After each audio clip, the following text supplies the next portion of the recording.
জামালপুরের ইসলামপুর উপজেলার গোয়ালের চর ইউনিয়নের মোহাম্মদপুর বালুর চর সরকারি প্রাথমিক বিদ্যালয়ে নির্ধারিত সময়ের আগেই ছুটি দেওয়ার অভিযোগ উঠেছে। শনিবার দুপুর 2:52 বিদ্যালয়টিতে গিয়ে দেখা যায় কোনো শ্রেণীকক্ষেই শিক্ষার্থী নেই, সব কক্ষে তালা ঝুলছে, অথচ নিয়ম অনুযায়ী ওই সময়েও পাঠদান চলমান থাকার কথা। এদিকে বিদ্যালয়ের প্রধান শিক্ষক সহ মোট 6 জন শিক্ষক থাকার কথা থাকলেও অফিস কক্ষে কাউকে পাওয়া যায়নি। বিদ্যালয়ের সামনে রাস্তায় কথা হয় এক শিক্ষার্থীর সাথে। শিক্ষার্থী জানান, স্কুল খোলাই আছে, স্কুল বন্ধ আছে, কি আর বন্ধ আছে বানার জন্য। কখন গেছে গা?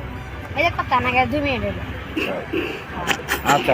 বিদ্যালয়ের আশেপাশে থাকা কয়েকজন শিক্ষার্থীর সঙ্গেও কথা হলে তারা জানায় প্রায়ই নির্ধারিত সময়ের আগে ছুটি দেওয়া হয় স্কুল। অভিযোগের বিষয়ে জানতে চাইলে বিদ্যালয়ের প্রধান শিক্ষক আলমগীর হোসেন সাংবাদিকদের সাথে ক্যামেরার সামনে এ বিষয়ে কোনো কথা বলতে চান না এবং সাংবাদিকের সামনে তার মুঠোফোনে বিদ্যালয়ের সহকারী শিক্ষকের সাথে তিনি বলেন,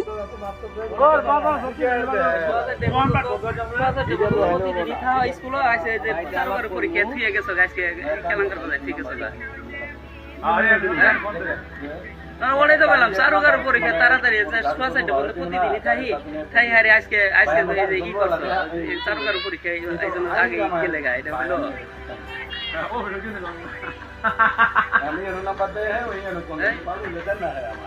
আইসো ইন্দিনা আসো 4:15 পর্যন্ত প্রতিদিন তো থা হয় ওই কথা বেশি কবো আইসে স্কুল বন্ধ টিচার আইসে ওটা কবো হ্যাঁ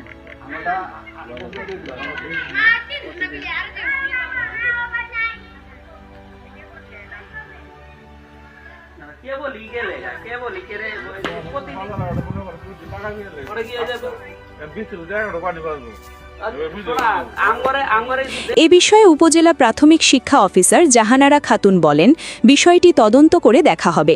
অভিযোগ প্রমাণিত হলে সংশ্লিষ্টদের বিরুদ্ধে প্রয়োজনীয় ব্যবস্থা নেওয়া হবে।